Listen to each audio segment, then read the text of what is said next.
Hello everyone, welcome to Gyanshree classes. So guys, आज की इस वीडियो में मैं आपके साथ बात करने वाली हूँ वेस्ट बंगाल मदरसा सर्विस कमीशन की जो वैकेंसीज निकली थी, जो 7th स्टेट 2023 का रिक्वायरमेंट था, जिसमें आपका रिक्रूटमेंट था, जिसमें 1729 पोस्ट थी। तो इस पे आज की वीडियो में हम बात करेंगे। तो सबसे पहले देखते हैं, चलिए, इसका नोटिफिकेशन। और इसके नोटिफिकेशन को देखने से पहले हम इंफॉर्मेशन को देख लेते हैं। तो यहाँ पर क्या है कि ये जो आपका नोटिफिकेशन आया था, ये काफ़ी सारी क्लासेस को पढ़ाने के लिए था, और सभी का इस नोटिफिकेशन में डिटेल में यहाँ पर इन्फॉर्मेशन दी हुई है। आप सारे लोग इस फॉर्म को ऑलरेडी फिल भी कर चुके होंगे। तो यहाँ पर आपका 9th 10th 1st to 5th 10th 5th to 6th, तो यहाँ पर जो 9th 10th और 11th 12th को जो लोग पढ़ाना चाहते हैं, तो वहाँ पर आपको सब्जेक्ट जो है वो आपका, सपोज आपने एजुकेशन सब्जेक्ट लिया है, बाकी सभी तो ये लोअर क्लासेस के लिए हैं। अगर आप सपोज यहाँ पर हायर क्लासेस को पढ़ाना चाहते हैं और आप एजुकेशन सब्जेक्ट को लेना चाहते हैं, तो एजुकेशन सब्जेक्ट में मैं आपके साथ बात करूंगी कि यहाँ पर जो एजुकेशन का कोड है वो 10 है। और एजुकेशन के अगर हम सिलेबस को यहाँ पर देखते हैं, तो फिलोसफिकल फाउंडेशन ऑफ एजुकेशन है इसमें सबसे पहला पार्ट। इसके लिए बेस्ट किताब है जेसी अग्रवाल की, अगर आप उसको पढ़ते हैं तो इससे काफ़ी सारा सिलेबस कवर होगा। इसके साथ साथ दूसरा है आपका psychology of foundation of education. इसके लिए मैं अगेन आपको बताऊंगी कि यहाँ पर या तो आप जेसी अग्रवाल की बुक ले सकते हैं, या यहाँ पर आप डॉक्टर ए के सिंह की किताब को लीजिएगा, तो वो भी बहुत ज़्यादा बेनिफिट, आपको उससे बहुत सीखने को मिलेगा, और उसमें मोस्टली इसकी थ्योरीज जो है वो कवर हो रही हैं। Part 3 sociological foundation of education जो है, तो अगर आप जेसी अग्रवाल की बुक लेंगे या लालन पलोड की भी बुक ले सकते हैं, तो वहाँ से ये पार्ट 1 एंड पार्ट 3 दोनों ही आपके यहाँ से बेसिक अच्छी तरीके से कवर हो रहे होंगे। इसके बाद बात करते हैं पार्ट 4 की, जिसमें हिस्टोरिकल फाउंडेशन ऑफ एजुकेशन है। तो इसमें बेसिकली क्या है, सारी कमेटी और कमीशंस दिए हुए हैं।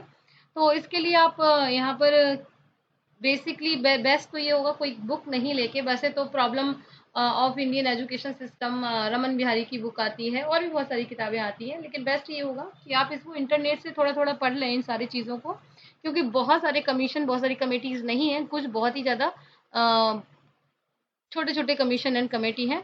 इसके बाद आता है modern development of Indian education. तो यहाँ पर हमें हिस्ट्री ऑफ एजुकेशन देखना है, ठीक है, कि हमारे यहाँ कौन कौन से कमीशन बने। तो अगर हम यहाँ पर नेट की जो लोग तैयारी कर रहे हैं, तो नेट की तैयारी को आप देखें, तो ये पार्ट बी यहाँ पर, और इसका पार्ट ए जो है वो बेसिकली आपका कवर हो रहा है। आपका जो पार्ट बी, पार्ट यूनिट 2 दी हुई है नेट एजुकेशन में, बेसिकली मैंने उसके नोट्स भी आपको प्रोवाइड किए हुए हैं, तो वहाँ से भी आप इसको कवर कर सकते हैं। अदरवाइज आप इसमें इग्नू का मटेरियल देख सकते हैं, इग्नू का बहुत अच्छा मटेरियल है इंडियन एजुकेशन सिस्टम पे, उसको आप डाउनलोड कर सकते हैं। मैंने एक वीडियो बनाया है बुक्स और के बारे में, उन बुक्स में भी जाके आप फ्री ऑफ कॉस्ट इस मटेरियल को डाउनलोड करके पढ़ सकते हैं। इसके बाद बात करते हैं कॉन्ट्रीब्यूशन ऑफ ग्रेट एजुकेटर। तो ये अगर आप यहाँ पर जो जेसी अग्रवाल की आपने बुक ली हुई है पेपर यूनिट 1 के लिए, उसी से आपका पार्ट 6 भी यहाँ पे कवर हो रहा है। 7 पार्ट में गाइडेंस एंड काउंसलिंग है। तो गाइडेंस और काउंसलिंग के लिए अगेन आप डॉक्टर ए के सिंह की बुक में ही एक चैप्टर दिया हुआ है, वो वहीं से इस चीज़ को कवर किया जा सकता है। मेंटल हेल्थ और मेंटल हाइजीन पे मैं एक नोट्स प्रोवाइड कर दूंगी, बहुत शॉर्ट सा, आप उससे कर लीजिएगा, अलग से इसके लिए कोई किताब लेने की ज़रूरत नहीं है। अब बात करते हैं यहाँ पे measurement and evaluation in education system. तो यहाँ पर जो भी किस तरह से यहाँ पे एजुकेशन, तो इसके लिए एसपी गुप्ता की बुक आती है, काफ़ी अच्छी बुक है वो, आप उससे यहाँ पर मेजरमेंट और इवैल्यूएशन इन एजुकेशन को कवर कर सकते हैं। इसके बाद आती है पार्ट 10 जो पार्ट है इसका, जिसमें एजुकेशन स्टैटिक्स है।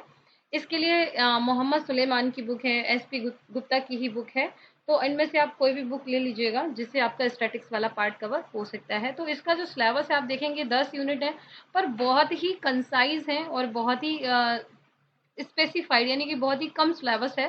तो इसे आप चाहें तो सेल्फ स्टडी से भी कवर कर सकते हैं। इसके लिए अगर आपको कोचिंग करना है, सपोज लगता है कि नहीं हमको कोई पढ़ा दे, तो अगर आप लोग थोड़ा ग्रुप बड़ा बन जाएगा, तो मैं इसकी क्लासेस लेने के लिए सोच सकती हूँ। तो प्लीज़ अपने कमेंट सेक्शन में ज़रूर बताइएगा कि यहाँ पर कोई अगर इन क्लासेस के लिए स्पेशली फॉर वेस्ट बंगाल का जो ये आपका आया है, और उसमें भी सिर्फ पीजीटी वाला, तो उसके लिए अगर कोई इंटरेस्टेड है तो प्लीज़ आप लोग बता दीजिएगा। इसमें वैसे कई सारे पार्ट हैं, और पर जो भी पार्ट है, अगर इसमें हम 9 11 12 को छोड़ दें, इसके अलावा जो भी पार्ट है उसके लिए आपको बेसिकली उसी सब्जेक्ट की, उसी क्लासेस की बुक्स को पढ़ना होगा, तभी आप उसको क्वालिफाई कर सकते हैं। और सपोज अगर आपका हायर लेवल पे है, तो हायर लेवल पे तो आपको अलग से पढ़ाई करनी पड़ेगी। और इसके अलावा अगर आपको इसके बारे में कुछ जानकारी चाहिए है, कुछ पूछना है, तो ऑलरेडी इसके फॉर्म ऑलरेडी भरे जा चुके होंगे और आप सारे लोगों ने जो जो भी इसमें इंटरेस्टेड है उन्होंने भर भी दिए होंगे। तो इसके बारे में ज़रूर जो भी कमेंट सेक्शन में आप पूछेंगे डेफिनेटली आई विल आंसर। और बाकी जानकारी आप यहाँ पे वेबसाइट है, इस वेबसाइट पे जाके देख सकते हैं और ये वेस्ट बंगाल के लिए ही है। And thank you so much and wish you all the best.